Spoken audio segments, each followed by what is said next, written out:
Professor Achonacho, the Urhobo worldwide. Mehari studio no nere we akpa enyani yo ba Urhobo. Ebi orator yen down yanoke or tinyomi or your selunyomi. Adobole yara yo yero. Yakasari caterpillar bosiloba oke geleshe. Au bekulo polapo. Woro gbapolo koyo wo zigela gonaborona. Misia gwario. Yeah. I am Professor Achonacho, the Urhobo worldwide. I am in the studio again to do my duty to my people. The orator is not humbled by societal limitations, since he perceives celestial openings, comprehending the wisdom of the hallowed heights. He hovers above the multitude in challenging beacon, diffusing enlightenment to the capable, those who cultivate the clarification of the human complexity. The sanctity of his thought cannot be subjected to the simplistic twaddle of the populist appeal. In his unique expanse of oratory, the orator bestirs in the critical fundament of the human struggle. He may be engaged in the primeval lyricism of Homeric hymnals, illustrating the ambivalence of gods and the limits of man amid a vastness of mythological crucibles. He may be informed in the satirical largeness of Aristophanic humor, frowning upon the aberrational excesses of the state in a labyrinthine vehemence, exposing the follies of power in a lucid sardonic mask. Yeah. Urhobo menwa gba keran koke oyimi bro wan wuke ne jamani woko toma àwọn ibiloro wo so maramare Ekugbe ekuraga obemiro esovenu àwọn ide kiriye meko esonake muamare. This is Urhobo Unity Phase 2. Unity is a desiderandum. The absence of it has the delicacy of a ton of bricks falling from a great height. Greed, avarice, visionlessness on the part of leaders and the followers as a result of tendentious mischievousness will lead to disunity. History has been described as the witness of the times. The Urhobos have not fared well in the political ocean of Nigeria, with political crocodiles feeding fat on smaller fishes. We must jettison our internal differences and remain united if we must be relevant in the next round of storming political water. Urhobo must rise again, because the weak are not always confined to somnolent nullity, buffeted in irredeemable destructiveness. Me movie your Misia Gwario. Ogoje. Ogoje no kona kwa ogoje. Otalo kwa faru ogoje re ogojo. Ogoje parok bose ogoje. Ogoje no kona kwa ogoje. Otalo kwa faru ogoje re ogojo. Ogoje parok bose ogoje. Ogoje no kona kwa ogoje. Otalo kwa faru ogoje re ogojo. Ogoje parok bose ogojo. Ogoje no kona kwa ogoje. Otalo kwa faru ogoje re ogojo. Ogoje parok bose ogoje. Etia yodia. Ogoje nya nyuteblo. Iri swen ai keroni ko lai swen. Itule swen ai romi mogo kokolo swen ye. Ko ma voya wa etie na mo. Wa iku Urhobo we woko. Onale mevu wana. Obukori gowe okeyi nota. Meka nyami yo balwo Misia Gwario. Yeah. Ekugbe. Weko magbe Urhobo me. Ekugbe weko magbe. Radio vo Urhobo me. Urhobo de ko magbe. Erere yo kalodo. Ekuraga lo wome yo. Ikono yisemiro. Ekugbe weko magbe. Egene ku yoso ho. Ekugbe. Eko magbe Urhobo me. Ekugbe weko magbe. Radio vo Urhobo me. Urhobo de ko magbe. Etia ye nene. Kono semiro. Waka.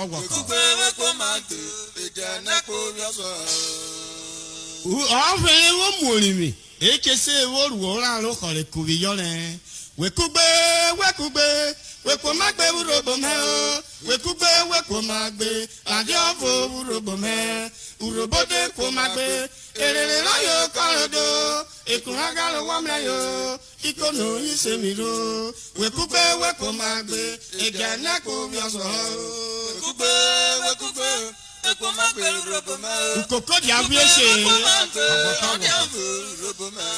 Urhobo de komagbe. Layo korodo. Waka. Kono semiro. Etebri nyanya. Oyo bikawo. Ano shawora yo nyamio. Oyo matema bokpala. Me Achonacho tanya balwo. Averere. Urhobo de Ekugbe. Urhobo daddy of. Waka. Urhobo kekrunaga. Ikono yimiro. Didi lo posa da Urhobo ni. Ama ide gini Ekugbe. Waka. Ikokere kokako. Lokrabi Urhobo. Efoki ururo. Lelu Urhobo. Iwo bukufia. Webe no maso Urhobo. Alimoto mubloto sinabare. All the black legs in the Urhobo nation will be put to shame if we are united. Epako Urhobo. Okoko minyobo. Hagwe ya Urhobo. Okoko minyobo. Otwema Urhobo. Okoko minyobo. Okayo mahalo. Okoro Urhobo. Osu yelo yekufia. Ogbedio tame enene.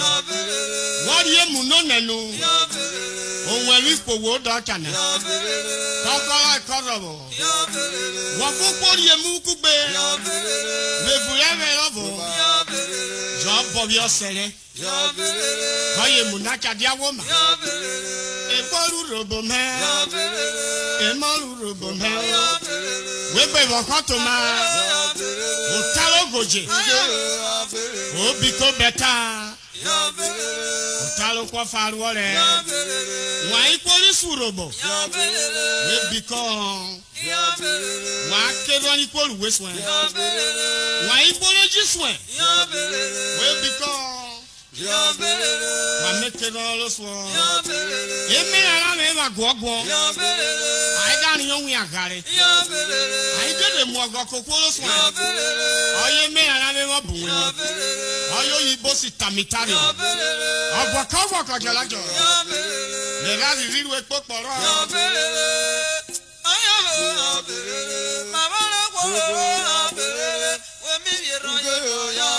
Ọ̀rọ̀ dé kọ́ wádìí ó pọ̀ rẹ̀. Ọ̀rọ̀ gbẹ́jọ́ kàdéra. Ó ké zizo bọ̀. Adé Achonacho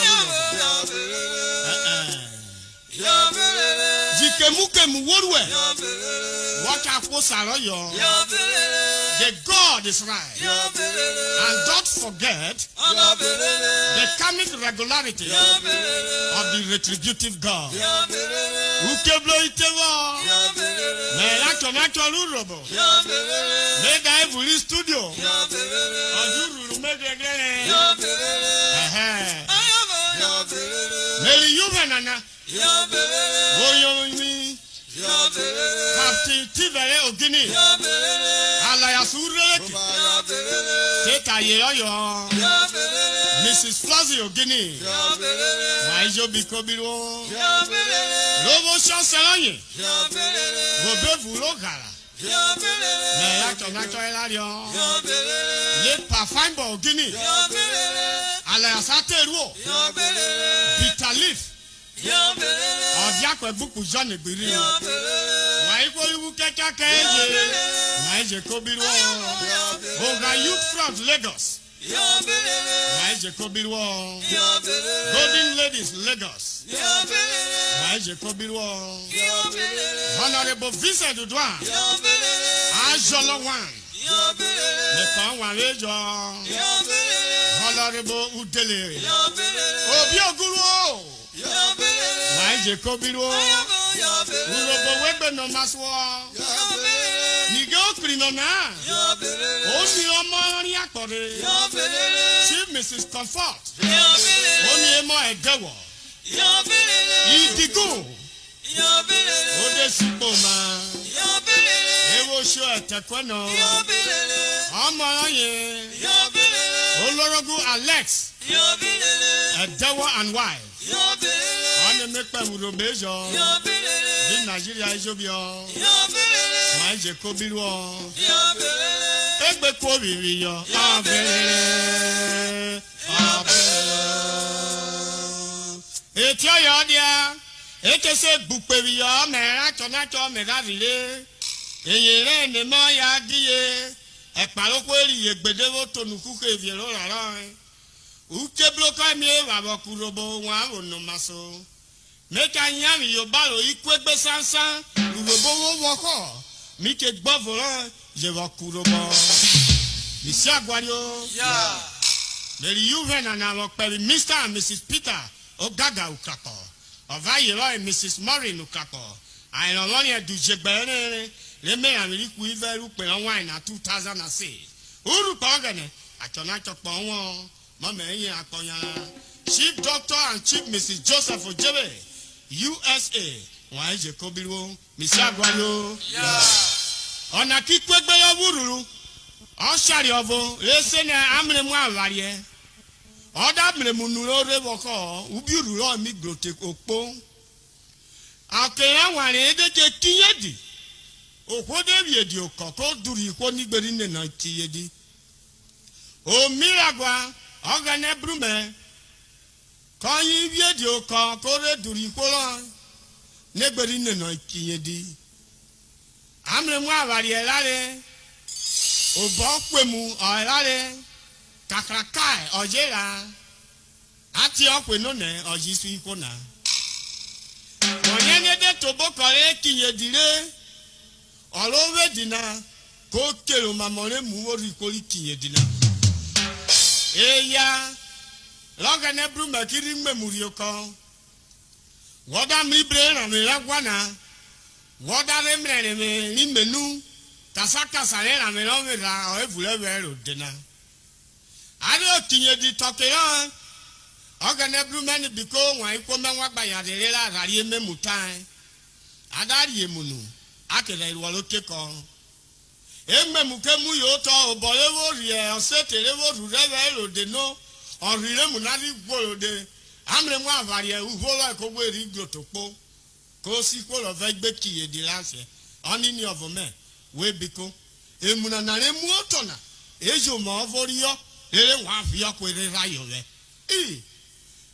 kakaka ko ta ni amre mu avarie ikwijo bi o koranse awon ya emure mure wanu wo ovorio re ama vi okoyowe okure vi yowe ko ye emura na kari pevu emre mu avarie nu we biko we jodi etio oyo ma obo kwemu ona nyori okuyomi le muke rururu amre mu avarie ko mu yowi yoto ikakaka ko ka to bibiyo kakaka paro ko le soso owo epekere re amre mu avarie ye pe amre mu avarie de dirive omari olive ekorilo ye pe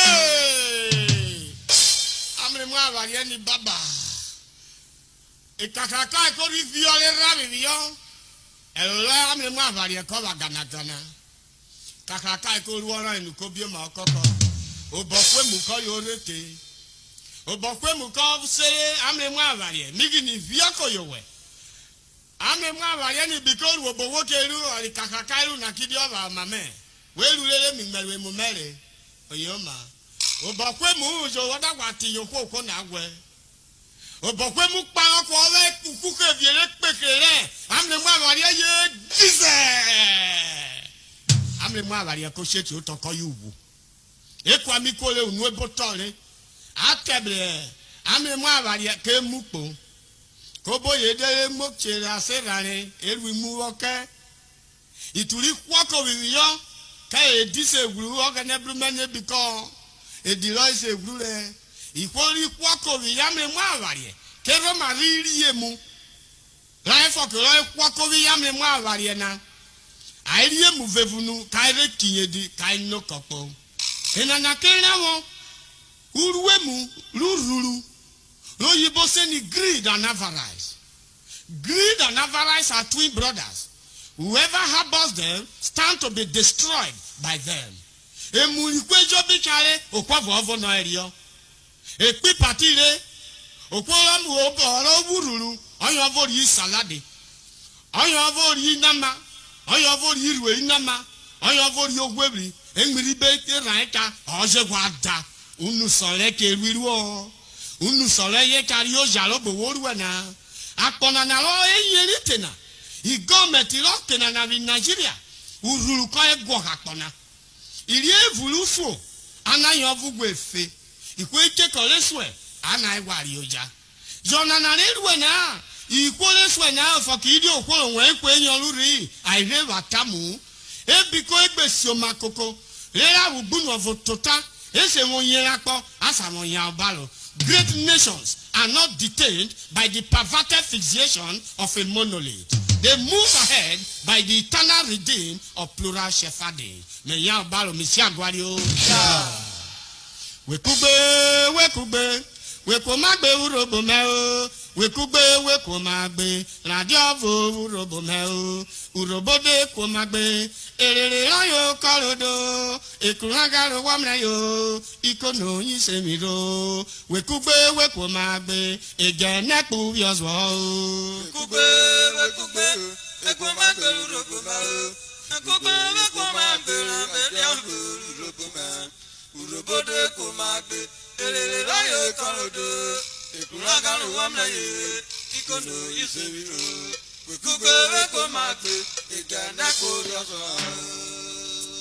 Chief Sonie Juve Koko Gune, the Otota of Abraka Kingdom, Achonacho Pawe, Unwaro, Onyomi Kowe, Imiragwari Jo, Urhobo, Vili Sokoje, Imiragwari Data, Ilobigbo, Ili Shakiri, Gwejobi, Ere Ivex, Bunyo Takpa, Yami Yobaro, Li Delta State, Ovio Kongwama. You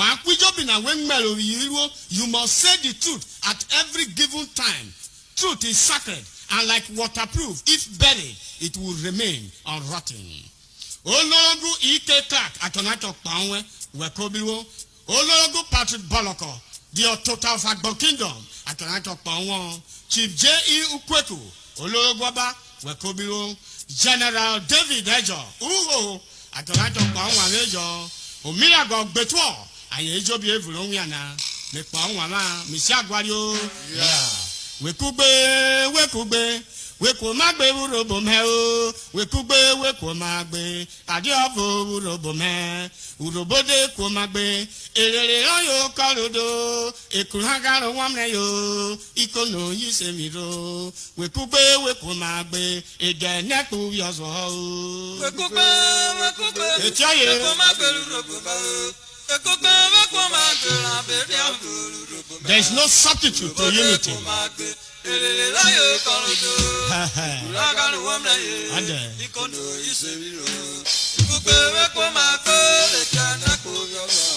Jawolo Records, a multi-dimensional business mogul. Achonacho Pawe, I mean we record on a Nakave studio now. Man, Achonacho Pawe Urhobo, why equally well to Urhobo. Renere Urhobo vilwe Urhobo nyabalo we melo yiruo ona no we are organized to guide tamanio.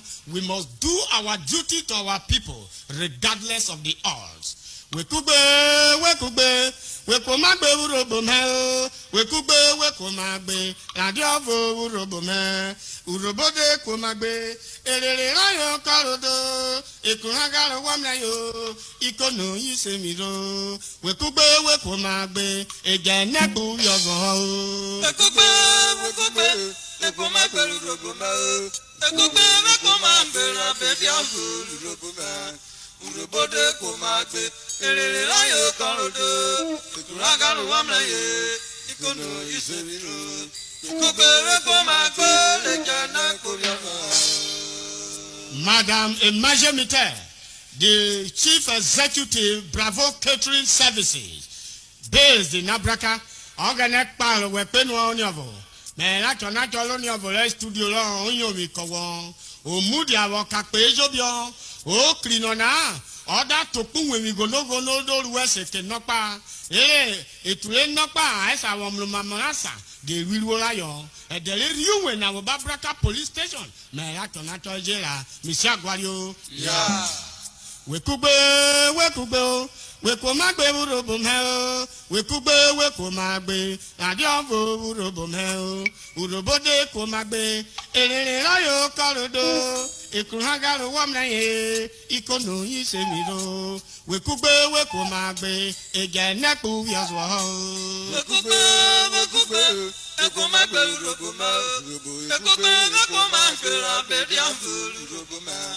Urhobo de ko ma gbe elele layo korodo ekuragaru wamnaye etia yene kono isebiro Ekugbe ko ma gbe le jana kobiaso wa ikolu Urhobo wagba kaloriyo. My dear people of the Urhobo nation, if all spiders unite, they can stop the lion with their cobwebs. So wa ikoleta neka Urhobo wana bokpo wa marero ma wana. Those who sold Jesus Christ did not live to enjoy the proceeds from that transaction. The wife, Achonacho Misha Guario. Yeah.